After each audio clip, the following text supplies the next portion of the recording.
نحمده ونصلي ونسلم على رسوله الكريم أما بعد فأعوذ بالله من الشیطان الرجیم بسم اللہ الرحمن الرحیم۔ محترم دوستو، پچھلی درس میں ہم نے مخارج کی بابت میں ایک اختلاف کو ذکر کیا تھا، اور پھر یہ بھی بتایا تھا کہ ہم امام خلیل بن احمد الفراہیدی رحمہ اللہ کے قول کے مطابق مخارج کو بیان کریں گے۔ تو آج کی درس نمبر 14 میں ہم مخارج الحروف کو شروع کریں گے۔ تو سب سے پہلے مخرج جوف دہن کا ہے، اور جوف دہن منہ کے اندر خالی حصے کو کہتے ہیں۔ ان سے حروف مدہ ادا ہوتے ہیں، جس کا بیان اور پہچان ہم نے گزشتہ درس میں کیا تھا، لیکن پھر بھی ہم اعادہ کریں گے۔ نمبر 1 الف مدہ، یعنی او الف جو ساکن ہو اور ان سے پہلے حرف پر فتحہ یعنی زبر ہو، جیسے قال۔ نمبر 2 واو مدہ، او واو جو ساکن ہو اور اس سے پہلے حرف پر ضمہ ہو، جیسے قولو۔ نمبر 3 یا مدہ، یعنی او یا جو ساکن ہو اور ان سے پہلے حرف پر کسرہ ہو، جیسے سیئت۔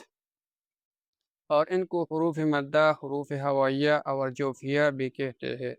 جوفیہ اس لیے کہتے ہیں کہ یہ جوف سے ادا ہوتے ہیں، اور ہوائیہ اس لیے کہتے ہیں کہ یہ ہوا میں تمام ہوتے ہیں، جیسے کہ علامہ جزری رحمہ اللہ نے ایک شعر میں اس کی طرف اشارہ کیا ہے کہ حروف مد للہواء تنتہی۔ اور مدہ اس لیے کہتے ہیں کہ اس میں مد اصلی ہوتا ہے، اور مد اصلی کو مد فرعی بھی کہا جاتا ہے۔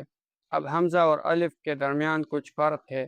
نمبر 1 الف ہمیشہ ساکن ہوتا ہے اور جھٹکے کے بغیر ہوتا ہے، اور حمزہ پر زبر زیر پیش آتے ہیں اور جھٹکا کے ساتھ بولا جاتا ہے، جیسے الف کی مثال قال اور حمزہ کی مثال جیء، اکرم، افعل۔ نمبر 2 الف ہمیشہ ما قبل حرف کی تابع ہوتا ہے اور حمزہ کسی کا تابع نہیں ہوتا۔ نمبر 3 الف پر جزم نہ ہو پھر بھی اس کو ساکن کہا جاتا ہے، بخلاف حمزہ اور باقی حروف کے کہ ان پر جزم نہ ہو تو ساکن نہیں کہہ سکتے۔ نمبر 4 الف ہمیشہ کڑا ہوتا ہے اور حمزہ مختلف شکلوں میں آتا ہے، جیسے مؤمنون، بأس، سألا۔ نمبر 5 الف دو زبر والا تنوین سے بدل آتا ہے، بخلاف حمزہ کے کہ یہ کسی سے بدل نہیں آتا، جیسے ابداً۔